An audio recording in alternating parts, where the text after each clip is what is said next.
Ho aminareo mandrakariva ny ravana ny fahasavan'ny tompo. Sokafy anoloantsika ny Efesiana toko fahaenina. Ny andininy fa efatrambin'ny folo ka hatramin'ny faharoapolo. Fa ao anatin'izany no akatsika indray ny afatry ny tompo amin'ity anio ity. Ny epistilin'ny Efesiana ravana dia na ny fiangonana atao Efesosy no toerana izay nijanonan'ny Paoly maharitra indrindra rahan-tantaran'ny fiangonana nijereny. Tian'ny apôstôly Paoly mba iorina mafy amin'ny finoana reto kristianina reto. Ary voalaza fa tany Mpitandrina izy no nanoratra ity epistily ity. Eo am-pamaraparanana ny epistiliny Paoly no mamelabelatra izay fomba tokony ataon'ny olomba fidin'Andriamanitra manoloana ny asan'ilay ratsy eto amin'izao tontolo izao. Mifahara ary ozy izy. Ka sikino fahamarinana ny valahanareo. Ery amin'ny andininy faharoa folo dia misy ilay teny malaza hoe fa isika tsy mitolona amin'ny tsy mitolona amin'ny nofamandraha fa amin'ny fanampana sy amin'ny fanjakana sy amin'ny mpanjakan'izao fahamaizinana izao. Zany hoe fahavalo tsy hita maso no tsy maintsy iadian'ny kristianina. Fa raha fahavalo hita maso mantsy afaka nitsirana ihany zany. Eto amin'izao tontolo izao anjakan'ilay ratsy sika no mitoetra. Ary zany no anarana ny fiangonana na hoe tany mafy ny finoana. Fahavalo tsy maintsy iadiana isan'andro zany devoly zany. Ary tsy maintsy andraisana ny fiadiana atolotr'Andriamanitra mba hahatonga antsika ho mpandresy eo anoloan'izany ady amin'ny devoly zany. Anderavana andray lohatenitsika manao hoe kristianina miady amin'ilay ratsy.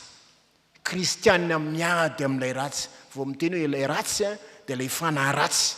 Eny amin'ny rivotra moa ny tena ambara amin'izany. Voalohany andriavana, ny kristianina miady amin'ilay ratsy dia mandray ny fiadian'Andriamanitra. Tsy maintsy mandray ny fiadian'Andriamanitra isika eo amin'ny ady atrehantsika amin'izany ratsy izany. Misy karazany roa ry havana ny fiadiana eto miady eto. Voalohany dia ny fiarovan-teny. Ary indray dia ilay fitaovana na voalaza moa sabatra izay hoentina manafika. Sady miaro tena zany no manafika. Fa tsy hoe miaro tena fotsiny. Fa sady miaro tena no manafika. Voalaza eto maromaro ny fiadiana resahana eto. Sikino fahamarinana oziny ny valahanareo. Zany hoe raha marina ny rariny ataovy tahaka ny fehikibo. Etra zany eo amin'ny valahany. Mitafia ny rariny ho fiarovan-tratra. Zany hoe tafio ho toy ny fiarovan-tratra nareo ny rariny, ny mariny, ny rariny. Toetra takina amin'ny olon'Andriamanitra avokoa zany. Ny andininy fa 12. Kiraroi fahavononam-panahy avy amin'ny filazantsaran'ny fihavanana ny tongotrareo. Zany hoe ny fahavononanao sy toro ny filazantsara. Zany ataovy ohatran'ny kiraro eo amin'ny tongotrao. Ny olona amin'ny kiraro dia olona ho aiza andeha izy na ninona izy na hiasa. Fa tsy hoe atory ianao dia hoe anaovany kiraro fa atoritsika. Ny olona manao kiraro olona hiady. Kiraro fetin'ny maramila andresahana eto olona hiady. Zany hoe ataovy toy ny kiraro etinao. Ataovy tahaka ny kiraro. Ny fahavononanao mitory ny filazantsaran'Andriamanitra. Dia inona manaraka eo? Tano ny finoana ho ampinga. Ny tany ny finoana ho ampinga. Finoana ho ampinga. Ny ampinga dia fiarovana ihany koa zany. Mba hahafahantsika ny mitondra ampinga ny mpiady maramila fa izay ahafahana miaro amin'ny zana-tsipïka izay alefan'ny fahavalo. le fitaovana ohatrany elo fiarovana iny zany. Ary io zany dia fitaovana mbola misy fa 7 raisiny famonjena fiarovan-doha, raisiny famonjena ho fiarovan-doha, zany hoe ny loha ny tratra de tonga de le amin'ny tongotra. Zay ny resahana eto, ny loha tratra ny tongotra, tsisy zany lamosina, sokoty ny lamosina fa raha mitodika zany de manino volo lamosina. Tsisy fiarovan-damosina eto mialatsiny amin'izay mihemitra amin'ny fanompona fa miroso. Reo toetra reo dia tsy maintsy ananan'ny kristianina aloha manao ny marina, ny rariny, famonjena, mana tena famonjena mandrakariva, ny fahavononana, olona vonona mandrakariva. Reo dia toetra zay tsy maintsy ananan'ny kristianina. Fa fiadiana tolotr'Andriamanitra ireo aloha, handresy ny olona zay mandray ny fiadiana tolotr'Andriamanitra azy. Tsy mba minofa mandrany resahana eto, ka zany hoe tsy hevitra arabaky teny zany ny resaka eto, fa ilay hoe famonjena, ny rariny, ny fahavononana, sy ny sisa. Reny dia sary ny ahona ihany, fa tahaka maramila anankiray zay ampitafiana, fitafiana toy ny ady no resahana eto. Avy amin'ireo fiadin'ireo no andresenao, fa ny zavatra tokana zay fitaovam-bidina resahana eto dia ny tenin'Andriamanitra. Zay ihany, sabatra ihany no entina miady eto. Io fitaovam-piadiana, sabatra. Inona ny sabatra ozy izy? Ny tenin'Andriamanitra, sabatra ny fanahy.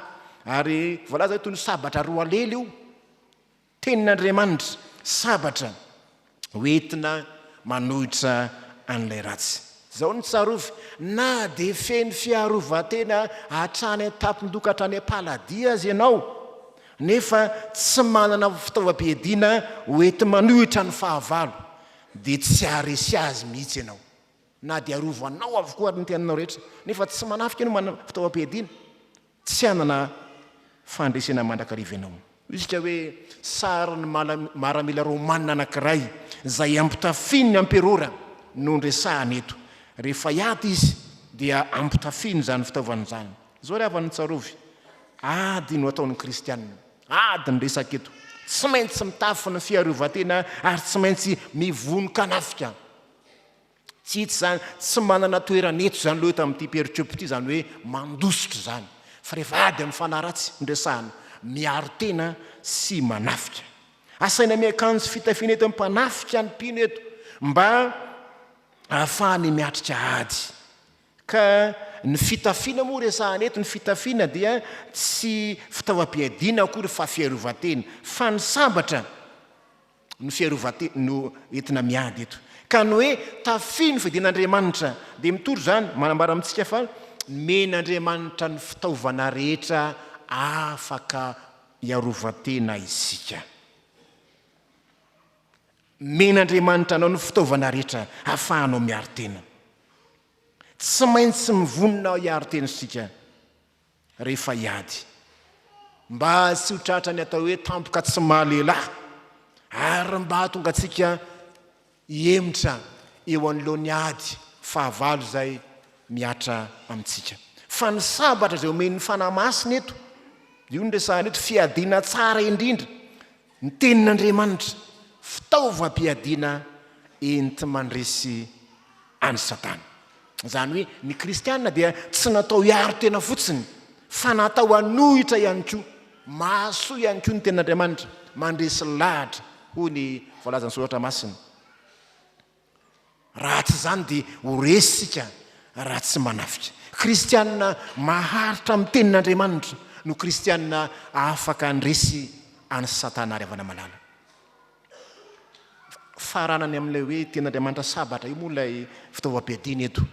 Ny tenin'Andriamanitra ny tena tiany asongadina eto. Aza atao fahazarana fotsiny ny miaino ny tenin'Andriamanitra, ny mandalina ny tenin'Andriamanitra, fa ampasao ny tenin'Andriamanitra zay renao, ampiasao ny tenin'Andriamanitra zay voarainao, anoheranao ny asan'ilay ratsy.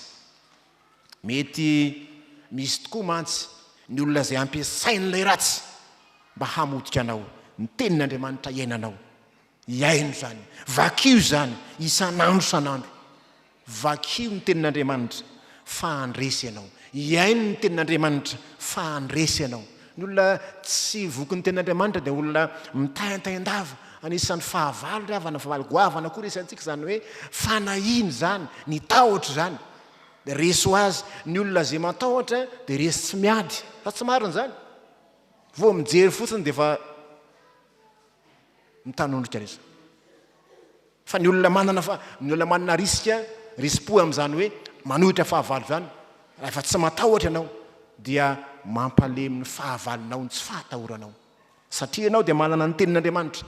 Azo antoka zato isan-jato ry havana.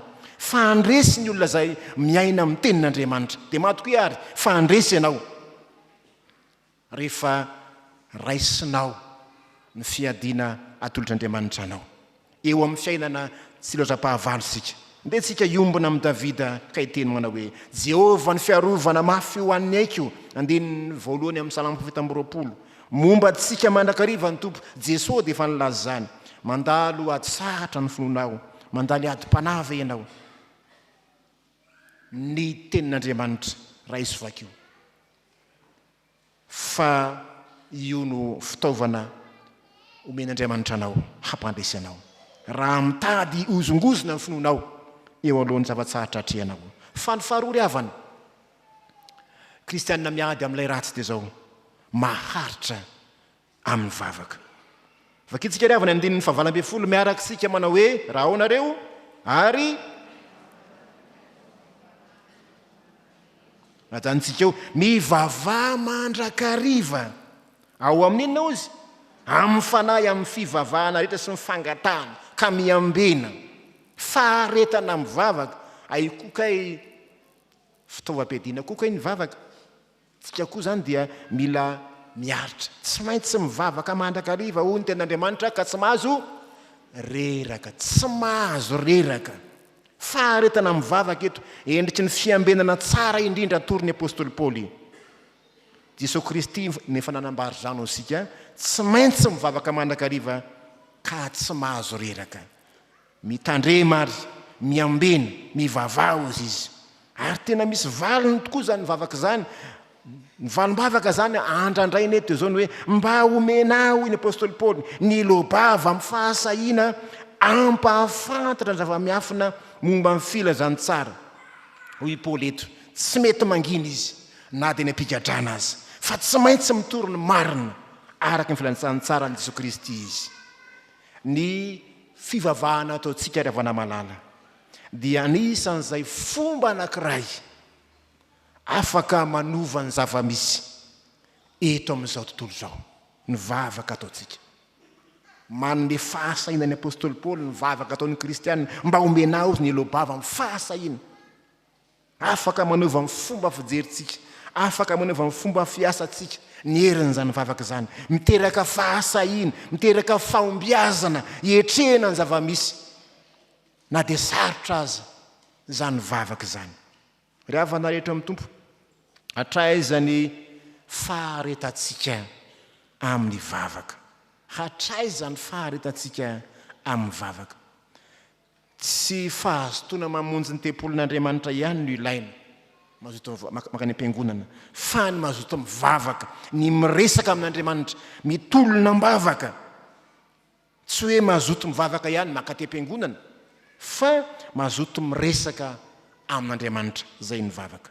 Tsarovy fa tsy maintsy mifampivavaka isika ry havana malala. Tsy maintsy mifampivavaka isika. Zavatra telo moa natoriny apôstôly Paoly eto. Ahoana ny tsy maintsy hifampivavahana. Mivavaha anao andininy valo-ambin'ny-folo. Mivavaha hatrany ary mangataha ny fanampin'Andriamanitra. Mivavaha amin'ny vahoakan'Andriamanitra rehetra. Mivavaha ho ahy ihany koa ny apôstôly Paoly. Mivavaha ho ahy ihany koa na dia efa manana fonina matanjaka azy izy dia mila ny vavaka ataon'ny hafa ihany koa. Mila ny vavaka ataon'ny hafa izy. Na Paoly apôstôly azy, tsisy lehilahy sahy lahatra amin'izany apôstôly Paoly zany, fa izy azy dia nangataka io mivavaha ho ahy. Ary tokony ho tsapany olona ry havana fa misy Andriamanitra miasany eto amin'ity zao tontolo zao ity. amin'ny vavaka zay ataotsika isan'andro mivavaka aza mitsahatra eo amin'ny tenin'Andriamanitra. Hatraiza ry havana malala amin'ny tompo, hatraiza ny favahantsika, hatraiza ny faharetantsika mivavaka. Mivavaho ny Jesosy Kristy mba tsy hidiranareo amin'ny fakapanahy. Mivavaha mandrakariva. Raha mbola manana fahalenana mivavaka ianao ankehitriny, ampianarin'ny tompo ianao androany, mivavaha mandrakariva, fiambinanao zany amin'ny tampoka izay mety anjoanao raha tsy mitandrina ianao. Ho avy amin'ny fotoana tapositsika ny tompo ry havana malala, mila miomantsika tahaka ny miaro tory zany mivavaka zany, miambina, manana fandavateny, miaritra ny toromaso. Zay moa hoe mivavaha mandrakariva, miambina, miaro tory, vavaha mandrakariva mba tsy ho reraka ianao. Fa tsaroa fa raha vao tsy ampivavaka isika dia reraka, kivy, mamoy fo. Miandry valona baka ny ankizy zao, efa mivalo izy Tananarivo. Dia sasany efa 3 andro tsy natory zay, 3 andro sasany bongo metsy raha vao tsy ampivavaka ianao dia malemy ianao. Misaotra ny afaka baka moa mampaherin'ny tsy afaka baka. Hatria zany dia efa ataony devoly fitaovana ao, ampantonganao kivy na niady atrehanao. Mahereza ry havana, satria ny tompo tsy mamelantsika eo rery, ho kivy eo anoloan'ny ady-panahy zay atrehantsika. Efa ifarina sady ny vakansa ho an'ny ray aman-dreny, ady saina tsy ady-panahy indray, fidiran'ny mpianatra tsy ho atsy. Ny sasany hamonjy feonam-be fa lana nefa hatramin'ny batin-dakitra efa nigoahana tsisy tsony ao. Inona zany miverina vany kapovida no entina tonga ty an-tanàna. Fanahina isan'andro zany ny fiainantsika. Tsaroa fa mampalemy ny hery-tsika miady, ny fanahina, ny tahotra, fa mahereza mivavaka. Ankino amin'ny tompo ny fiainana dia hanampy anao izy, hampahiranao izy. Andriamanitra ny voninahitra ho aminao ry havana ny fiadana.